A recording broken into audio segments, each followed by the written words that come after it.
Hello friend अस्सलामु आलैकुम welcome back to my cooking channel. তোমাদেরকে আজ আমি ঘরোয়া মশলা দিয়ে খুব সহজে এবং সিম্পলভাবে টেস্টি চিকেন বিরিয়ানি তৈরি করে দেখাবো। চলো বন্ধুরা শুরু করা যাক।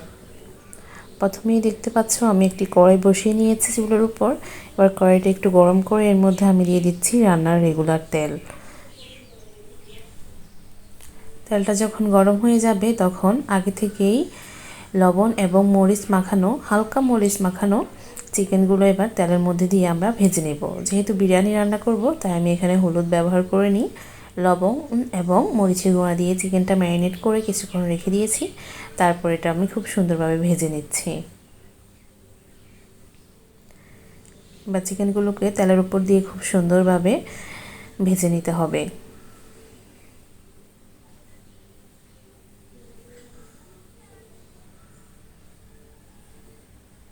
বন্ধুরা আমাদের চিকেনের একটা সাইড খুব ভালোভাবে ভাজা হয়ে গেছে। এবার উল্টে পাল্টে আমরা চিকেনের আরেকটা সাইডও খুব ভালোভাবে ভেজে নেব। দেখতে পাচ্ছ কালারটাও পরিবর্তন হয়ে গেছে, খুব সুন্দর একটা হালকা ব্রাউনিশ কালার চলে এসেছে। চিকেনটাকে খুব বেশি একটা ভাজার প্রয়োজন নেই, আর একটু ভাজা হয়ে গেলে আমরা চিকেনটাকে উঠিয়ে নেব। দেখতে পাচ্ছ আমাদের চিকেনটা ভাজা হয়ে গেছে। এবার আমরা চিকেনটাকে তুলে নিচ্ছি।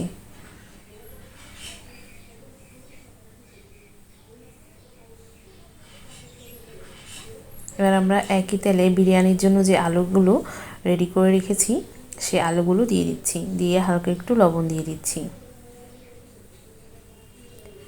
এবার আলুগুলোকেও খুব সুন্দরভাবে উলট পালট করে নেড়ে ছেড়ে ভেজে নিতে হবে। বিরিয়ানির আলু খেতে সবাই কম বেশি পছন্দ করে, আর আমার তো খুবই বেশি পছন্দ বিরিয়ানির আলু, তাই এখানে একটু বেশি করে আমি আলুটা নিয়েছি। দেখতে পাচ্ছ খুব সুন্দরভাবে আমি আলুটাকে উল্টে পাল্টে নেড়ে ছেড়ে ভেজে নিচ্ছি। আলুটা খুব সুন্দর করে ভাজা হয়ে গেছে। এবার আমরা আলুটাকেও উঠিয়ে রাখবো।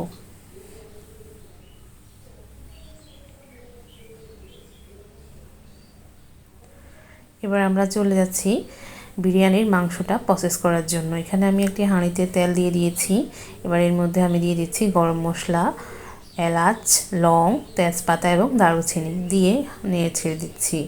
এবার এর মধ্যে দিয়ে দিচ্ছি পেঁয়াজ কুচি। পেঁয়াজ কুচিটা দিয়ে আবারও খুব ভালোভাবে নেড়ে ছেড়ে দেব।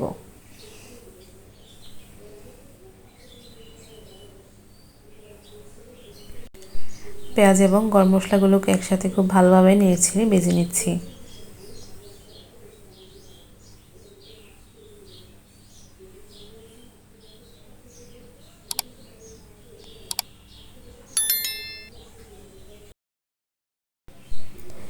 এখানে আমি দিয়ে দিচ্ছি আদা বাটা 2 টেবিল চামচ। আদা বাটাটা দিয়ে খুব ভালোভাবে নেড়ে ছেড়ে মিক্স করে নিচ্ছি। এবার আমি এর মধ্যে দিয়ে দিচ্ছি রসুন বাটা। রসুন বাটা দিচ্ছি 2 টেবিল চামচ। এবার আবারও সবগুলো উপকরণকে একসাথে খুব ভালোভাবে নেড়ে ছেড়ে মিক্স করে দিচ্ছি। এবার এর মধ্যে আমি দিয়ে দিচ্ছি স্বাদ মতো লবণ। লবণটা দিয়ে আবারও সবগুলো উপকরণকে খুব ভালোভাবে একসাথে নেড়ে ছেড়ে ভুনে নিচ্ছি। বন্ধুরা মশলাটা যত সুন্দর এবং ভালোভাবে কষানো হবে আমাদের রান্নার টেস্টটাও ততটাই ভালো আসবে। এবার আমি এর মধ্যে দিয়ে দিচ্ছি 2 টেবিল চামচ জিরা গুঁড়ো। জিরা গুঁড়োটা দিয়ে আবারও সবগুলো উপকরণকে খুব ভালোভাবে একসাথে নেড়ে ছেড়ে মিক্স করে দিচ্ছি। বন্ধুরা আমাদেরকে অবশ্যই খেয়াল রাখতে হবে যাতে কোনোভাবেই মশলাটা তলানিতে লেগে না যায়। এবার এর মধ্যে দিয়ে দিচ্ছি ধনিয়া গুঁড়ো। ধনিয়া গুঁড়ো দিচ্ছি 2 চা চামচ। দিয়ে আবারও সবগুলো উপকরণকে খুব ভালোভাবে একসাথে নেড়ে ছেড়ে মিক্স করে দেব।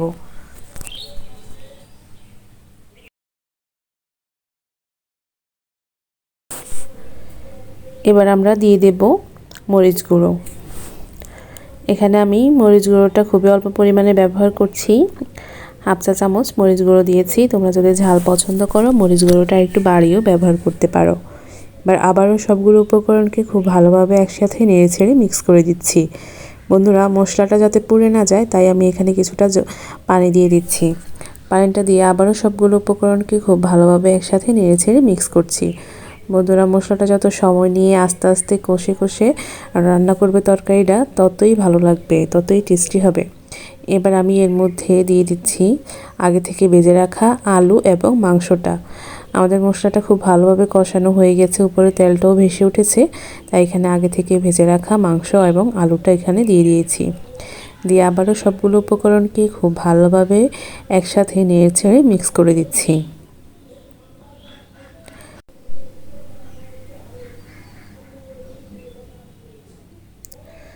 বন্ধুরা, খুব ভালোভাবে অনবরত নেড়েচেড়ে মিক্স করে দিতে হবে, যাতে কোনোভাবেই পাতিলের তলাতে আমাদের রান্নাটা লেগে না যায়। এবার এর মধ্যে আমি দিয়ে দিচ্ছি পানি। পানিটা দিয়ে আবারও সবগুলো উপকরণকে একসাথে নেড়েচেড়ে মিক্স করে দিচ্ছি। খুব বেশি পানি দেওয়ার প্রয়োজন নেই, মাংসটা সিদ্ধ হতে যতটুকু পানি প্রয়োজন ঠিক ততটুকু পরিমাণ পানি দিতে হবে, কারণ পানিটা আমরা একদম শুকিয়ে ফেলবো।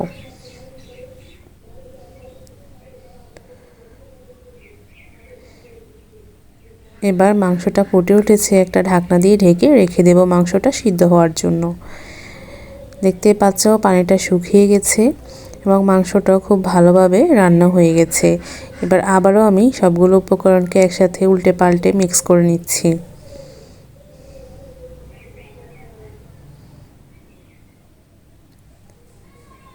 বন্ধুরা, আমাদের বিরিয়ানির মাংসটা একদম তৈরি। তোমরা খেয়াল করেছো নিশ্চয়ই, আমি খুবই কম উপকরণে একদম ঘরোয়া মশলা দিয়ে বিরিয়ানির মাংসটা রেডি করেছি।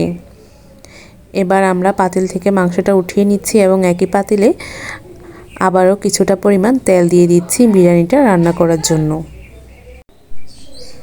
তেলটা খুব ভালোভাবে গরম হয়ে গেছে। এবার এর মধ্যে আমি দিয়ে দিচ্ছি পেঁয়াজ কুচি।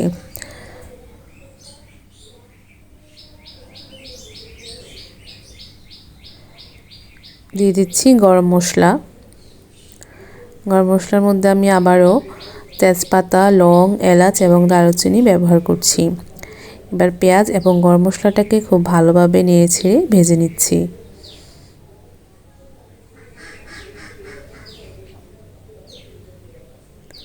বন্ধুরা, তোমরা যারা এখন আমার চ্যানেলটিকে সাবস্ক্রাইব করোনি, প্লিজ আমার চ্যানেলটিকে সাবস্ক্রাইব করে দিও এবং পাশে থাকা বেল আইকনটিতে প্রেস করে রেখো। এতে করে আমার চ্যানেলে দেওয়া ভিডিওগুলো সবার আগে তোমাদের কাছে পৌঁছে যাবে। এবার এর মধ্যে দিয়ে দিচ্ছি আদা বাটা, হাফ চা চামচ আদা বাটা দিয়ে দিয়েছি। আর আদা বাটাটা দিয়ে আবারও খুব ভালোভাবে নেড়েচেড়ে মিক্স করে দিচ্ছি। বন্ধুরা, মশলাটা যখন খুব সুন্দরভাবে ভাজা হয়ে যাবে তখন খুব সুন্দর একটা ঘ্রাণ নাকে আসবে। সে পর্যায়ে বুঝতে হবে আমাদের মশলাটা খুব ভালোভাবে ভাজা হয়ে গেছে। এবার এর মধ্যে দিয়ে দিচ্ছি আগে থেকে ধুয়ে এবং পানি ঝরিয়ে রাখা পোলাও চাল। বা চালটা দিয়ে খুব ভালোভাবে মশলার সাথে চালটা ভেজে নিতে হবে। এই কাজটা আমাদেরকে একটু সময় নিয়ে এবং ধৈর্য সহকারে করতে হবে। যত ভালো করে চালটা ভেজে নেব তত ভালো আমাদের পোলাওটা বা বিরিয়ানিটা ঝরঝরে হবে। এবার এর মধ্যে দিয়ে দিচ্ছি স্বাদমতো লবণ। লবণটা দিয়ে আবারও খুব ভালোভাবে সবগুলো উপকরণকে একসাথে মিক্স করে নিচ্ছি।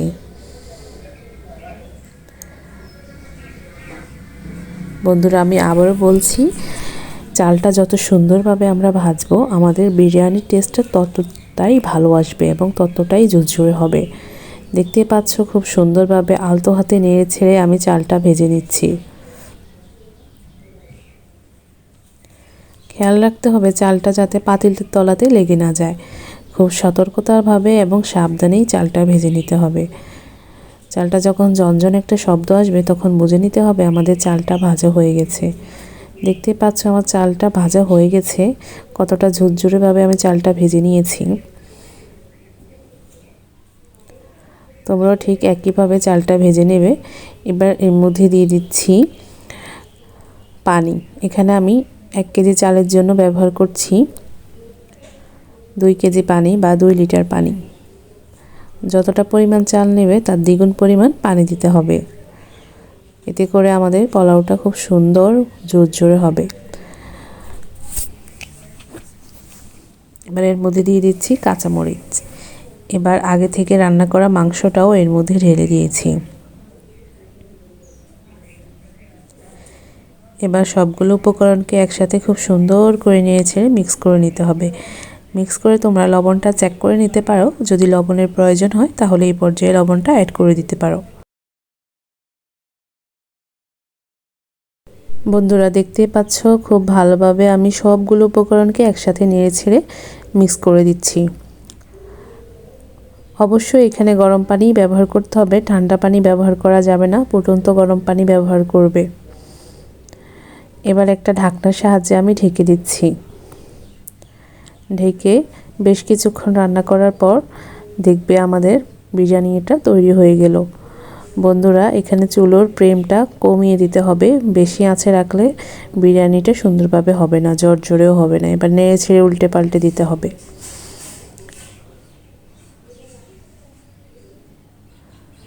দিয়ে আরও কতক্ষণ এভাবে ঢাকা চাপা দিয়ে রেখে দিলেই আমাদের বিরিয়ানিটা তৈরি হয়ে যাবে। বন্ধুরা আমাদের বিরিয়ানিটা রেডি হয়ে গেল। আজ এইটুকুই। আল্লাহ হাফেজ।